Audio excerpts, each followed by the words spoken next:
नमस्ते दोस्तों, आपका हमारे यूट्यूब चैनल पर हार्दिक स्वागत है। साथियों, आज हम इनकम टैक्स वेतन अर्थात इनकम टैक्स विवरणी का किस प्रकार बनाए ये जानना सीखेंगे। तो साथियों, वीडियो प्रारंभ करने से पहले आपसे निवेदन है, हमारे चैनल पर नए हो तो सब्सक्राइब करें, वीडियो पसंद आए तो लाइक शेयर कमेंट अवश्य करें और सब्सक्राइब अवश्य करें ताकि हमारे चैनल पर जो भी वीडियो वगैरह रोचक जानकारीपूर्ण वीडियो आए आप तक अवश्य पहुँचे। तो साथियों, सर्वप्रथम हम आपको बता दें कि इनकम टैक्स वेतन बनाने के लिए हमें जो इस तरह की सीट है जो डाउनलोड करने के लिए हम जो गूगल पर जाएंगे और गूगल से जो बहुत सारी साइटें हैं उस वहाँ से अपन साइट डाउनलोड कर लेंगे। तो जैसे गूगल पर जाएंगे हम वेतन एक्सेल सीट 2023-24 लिखेंगे। जिस भी सत्र की आपको डाउनलोड करनी है वो सत्र लिख ले। तो जैसे हम वेतन है एक्सेल सीट 2023-24 लिखेंगे और यहाँ से जो 2023-24 से संबंधित जो भी है वो बहुत सारी साइटों आ जाएंगे। जैसे आरएसएस राष्ट्रीय की है, जो सीपी कुर्मी साहब की है, आयकर गणना प्रपत्र है वित्तीय वर्ष की है, जो हीरालाल जी जाट है, जो एक्सेल गुरु है, एक्सेल की बहुत सारी सीटें डालते हैं इनकी है, और राजटीचर.net की है, इस पर हीरालाल जाट की एक्सेल सीट है और बहुत सारी साइटें हैं जहां आपको इनकम टैक्स से संबंधित साइट सीटें मिल जाएगी। स्टडी विद RSM, राजटीचर.net आदि बहुत सारी साइटें हैं। तो यहाँ से हम सीट डाउनलोड कर लेंगे जो भी आपको उपयुक्त लगे और उसके पश्चात हम इस तरह से सीट के फर्स्ट पेज पे पहुँचेंगे। यहाँ हम जो अपना कार्यालय का नाम लिखेंगे, जो भी आपका कार्यालय का नाम है वो लिखेंगे। फिर है टैन नंबर, कार्यालय का टैन नंबर की कोई आवश्यकता नहीं है। और यहाँ डीडीओ का नाम, आप जो चाहे डीडीओ का नाम लिख सकते हैं। फिर कार्मिक का नाम यहाँ हम जो लिखेंगे। तो कार्मिक का नाम हम अपना स्वयं का नाम लिखेंगे और कार्मिक का आगे पद है, जो भी आपका पद है वो पद लिखेंगे। पे लेवल, कार्मिक जिस पे लेवल में अभी है वो पे लेवल लिखेंगे, L11, 12, 10 जो भी आपकी है। तो यहाँ मैं L11 में हूँ तो L11 लिखूँगा। सेवा संवर्ग का नाम है जो सब ऑर्डिनेट, यानी अगर थर्ड ग्रेड सेकंड ग्रेड है तो सब ऑर्डिनेट। स्टेट सर्विस में फर्स्ट ग्रेड के व्याख्याता प्रिंसिपल आएंगे और मिनिस्टर स्टाफ में है जो मंत्रालय कर्मचारी बाबू वगैरह आएंगे। तो मैं यहाँ सब ऑर्डिनेट में हूँ तो सब ऑर्डिनेट लिखूँगा।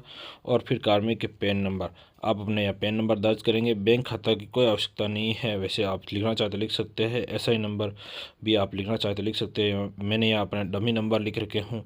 GPF नंबर भी आप चाहे तो लिख सकते हैं, नहीं तो यहाँ डमी नंबर ही रहने दे।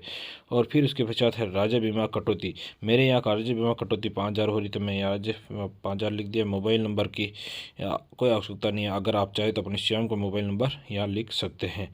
फिर उसके पश्चात है मार्च 2023 का जो मूल वेतन है वो यहाँ हम दर्ज करेंगे। तो जैसे मेरे यहाँ मार्च 2023 का मूल वेतन है 45,100 था, तो मैं 45,100 लिखूँगा।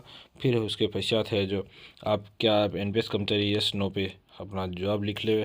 और फिर आगे का क्वेश्चन है कि क्या आपको बोनस मिला है, यस नो पे क्लिक कर दे। अगर बोनस मिला है, स्टेट सर्विस के कर्मचारी को बोनस नहीं मिलता तो वो नो करेंगे, बाकी को यस करना है मिला है तो। फिर आपने समर्पित अवकाश लिया है या नहीं लिया, 15 दिन की PL लिए तो हाँ करें, हाँ करके किस महीने में लिया वो महीने का आगे से हमें सेलेक्ट करना है। और फिर LIC, यहाँ साथियों मेरे LIC की कटौती नहीं हो रही है तो मैं यहाँ LIC कटौती 0 कर दूंगा। समूह दुर्घटना प्रीमियम, आपके जब समूह दुर्घटना प्रीमियम अप्रैल की सैलरी से कटा वो यहाँ से सेलेक्ट कर लेंगे। जैसे मैंने 700 कटा तो मैंने 700 सेलेक्ट कर लिया। PD head no. हितकारी निधि अगर कटना है तो यस करेंगे, सभी यस करेंगे। फिर अगला कॉलम है GA55 वाले पे क्लिक कर देंगे। तो जैसे हमने जो सूचनाएं भरी उसके आधार पर हमारी सूचनाएं उधर से सेव होकर फेच होकर के GA55 में आ चुकी है। साथियों, इस तरह की अपनी सूचना है। यहाँ कोई सूचनाओं में किसी प्रकार की कोई मिस हो तो आप अपनी सूचनाओं को अपडेट कर सकते हैं। जैसे यहाँ मेरा GA55 में GPF है जो 5000 की कटौती हो रही थी, मैंने यहाँ 5000 लिख करके ड्रैग कर दिया, सभी महीनों में 5-5 हज़ार कर दिया।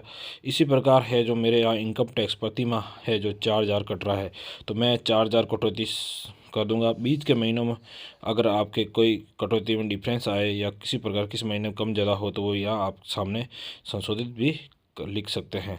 इस तरह से साथियों आप अपने सूचनाएं, समस्त प्रकार की सूचनाएं हैं जो आपको भरनी है, भरते भरते है जो अपन मिलान GA55 से अकॉर्डिंग करते जाएंगे। और फिर साथियों यहाँ है DA एरियर, जनवरी से मार्च का है जो DA एरियर आपकी बेसिक के अकॉर्डिंग कैलकुलेशन होकर के यहाँ आ चुका है। और समस्त DA एरियर है जो GPF अकाउंट में गया है तो यह पे 0 हुआ है आगे सामने।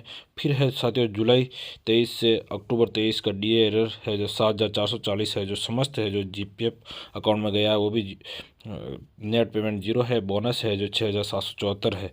अगर साथियों अगर आपको बोनस बाई चांस किसी को कम मिला है 10 महीने का 11 महीने का, तो यहाँ संशोधित राशि भी यहाँ एडिट करके लिख सकते हैं।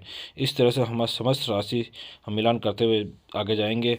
फिर इस तरह से बेसिक पे है मिलान कर देंगे, GA55 से DA मिलान कर देंगे, HRA मिलान कर देंगे, ग्रॉस पे का मिलान कर देंगे, GPF का मिलान करेंगे, और ऐसा ही जो कटौती हुई है उसका भी मिलान कर लेंगे।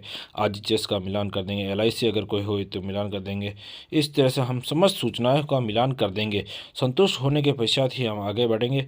और साथियों यहाँ किसी किसी साथियों का SI लोन है, इंटरेस्ट है, इस प्रकार की सूचनाएं भी कटौती हो रही है। तो आप यहाँ जिस महीने से SI लोन की कटौती शुरू हुई है या चल रही है, तो यहाँ के सामने हम जो अमाउंट है जो लिख सकते हैं। तो इस तरह से हम अपना GPF लोन आदि जो भी सूचना है हमें बता सकते हैं। फिर अदर डिडक्शन GA55 का आगे वाला है, अदर डिडक्शन में चलेंगे। यहाँ से संबंधित आपके जो भी है गृह ऋण की मूलधन किस्त है, ब्याज है, जीवन बीमा प्रीमियम है, LIC अगर सैलरी के अलावा जो कटती है यहाँ हम लिखेंगे। और फिर PLI है, PLI या पोस्टल लाइफ इंश्योरेंस है, कितने कट रही है तो यहाँ जो राशि लिख लेंगे। फिर ट्यूशन फीस है, मेरे यहाँ बच्चों का ट्यूशन फीस 50,000 है तो मैं यहाँ ट्यूशन फीस 50,000 लिख लूँगा। इस तरह से आप अपने से संबंधित जो भी सुकन्या समृद्धि है और भी FD वगैरह जो भी सूचनाएं है वो आप यहाँ भर देंगे। तो साथ ही हम यहाँ इसलिए भर रहे हैं ताकि हम ओल्ड स्लैब और न्यू स्लैब में आपको डिफरेंस बता सकें, क्योंकि ओल्ड स्लैब में है जो ये बचत हमें भरने होती है जो जो सूचना होती है, और न्यू स्लैब में किसी प्रकार की बचत का कोई रोल नहीं होता है। तो हम ओल्ड में और न्यू में कंपैरिजन के लिए अदर डायरेक्शन आपको भर करके बता रहे हैं। फिर है बचत बैंक में खाते, आपके सेविंग अकाउंट में कितना बचत हो रही है वो यहाँ है, ब्याज हम लिख सकते हैं। तो साथियों अब हमने भरने के पश्चात न्यू रेगजिन पर क्लिक किया और हमारी ग्रॉस सैलरी 8,59,386 रुपये आ चुकी है। फिर है साथियों न्यू टैक्स रेगजिन में सिर्फ है जो स्टैंडर्ड डिडक्शन 50,000 का डिडक्शन माइनस होता है। फिर उसके पश्चात मेरे 8,09,386 50,000 माइनस करने के पश्चात ग्रॉस सैलरी या नेट पेमेंट बचा। फिर इसके पश्चात है जो साथियों यहाँ समस्त प्रकार के कटौतियों में 000 आ रहा है, क्योंकि न्यू स्लैब में है जो साथियों किसी प्रकार की कोई डिडक्शन में रिबेट नहीं मिल रही है हमें। तो फिर इसके पश्चात हम है जो अपना इनकम टैक्स कैलकुलेशन किस प्रकार हो रहा है ग्रॉस सैलरी के अनुसार 8,09,000 जो हमारी सैलरी बनी, तो 3 लाख तक है जो साथियों न्यू टैक्स रेजिम में 0 टैक्स है तो 0, और 3,01,000 से 6 लाख तक है जो 5% के हिसाब से 15,000, 6,01,000 से 9,000 तक है जो हमारा 10% के हिसाब से 20,939 रुपये। तो साथियों हमारे यहाँ 8,09,390 ग्रॉस नेट पेमेंट सैलरी हो रही है। तो 9 लाख से 12 लाख वाला में 0, 15% वाला 0, 20% वाला 0, 30% वाला 0। इस तरह से हमारा 35,939 टैक्स बना। और है जो शिक्षा उपकर और शिक्षा उपकर मिलाकर के 37,377 हमारा टैक्स बना। तो इस तरह से हम है जो हमारा ये टोटल टैक्स 37,377 बना है। हमने यहाँ 4,000 रुपये मैनुअल भरे। अगर हमारा टैक्स ज़्यादा बढ़ रहा है तो हम फरवरी या जनवरी में कम कटा सकते हैं। फिर ओल्ड में टैक्स पे सेलेक्ट पर क्लिक करेंगे और इस तरह से समस्त प्रकार की जो है सूचनाएं हमारी यहाँ आ जाएगी। ग्रॉस सैलरी में स्टैंडर्ड डिडक्शन माइनस हो जाएगा। फिर हम है जो 1.5 लाख वाली छूट जो मिली है उस पर ऑल टैक्स में छूट मिलती है। तो हम GPF SI और है जो समुद्र दुर्घटना जीवन बीमा LIC वगैरह ट्यूशन फीस इनका, तो हमारे यहाँ 1.5 लाख छूट मिलती है। हमने यहाँ 2,38,000 तक लिख दिए। तो हमारे सिर्फ रिबेट है जो माइनस है ग्रॉस में से है जो 1.5 लाख ही माइनस होंगे। 8,09,386 में से 1.5 लाख माइनस करेंगे। तो इस तरह से साथियों आगे की सूचना अपने आप शीट कैलकुलेट करती हुई जाती है। फिर हम सूचना अपनी सूचनाओं को मिलान कर सकते हैं। तो यहाँ साथियों आप 80G वगैरह अन्य ऊपर की जो सूचनाएं हैं वो भी देख सकते हैं। फिर है लोगों 2.5 लाख तक 0, और 2.5 लाख से 5 लाख तक 5% के हिसाब से 12,500, और 5 लाख 1 से 10 लाख रुपए तक है जो 20% के हिसाब से 31,878 टैक्स बना। 10 लाख से ऊपर हमारी सैलरी नहीं है तो यहाँ 0 टैक्स लिखा हुआ है। तो टोटल हमारा 44,378 रुपये टैक्स बना है साथियों। और शिक्षा उपकर और इस तरह से मिलाकर 46,153 हमारा टैक्स बना है। तो साथियों जो है ओल्ड टैक्स स्लैब में है हमारा 46,000 टैक्स बना, और न्यू में है जो हमारा 37,377 टैक्स बना। तो इस तरह से साथियों हमारे है जो बेनिफिट है जो न्यू टैक्स रेजिम में है। तो साथियों आपको बता दें, जिन कर्मचारियों के 40,000 से ऊपर बेसिक है उन्हें है जो न्यू टैक्स रेजिम में बेनिफिट है। और अगर 40,000 से 45,000 लगभग बेसिक जिनकी है और उनके होम लोन है तो वो ओल्ड स्कीम सेलेक्ट कर सकते हैं। बाकी न्यू टैक्स रेजिम हमें सेलेक्ट करनी चाहिए जिसके अनुसार हमें लाभ मिले। और फिर भी आप है जो इनकम टैक्स डिपार्टमेंट के निदेशक अनुसार स्लैब के अनुसार अपने गणना करें। यह सीट आपको एक सुविधा के अनुसार दी गई है। और इस आज की वीडियो में बहुत इतना ही साथियों। आगे के वीडियो में हम बहुत कुछ लेकर आएंगे। हमारे चैनल पर नए हो सब्सक्राइब करें, वीडियो पसंद आए तो लाइक शेयर कमेंट अवश्य करें। जय श्री राम साथियों।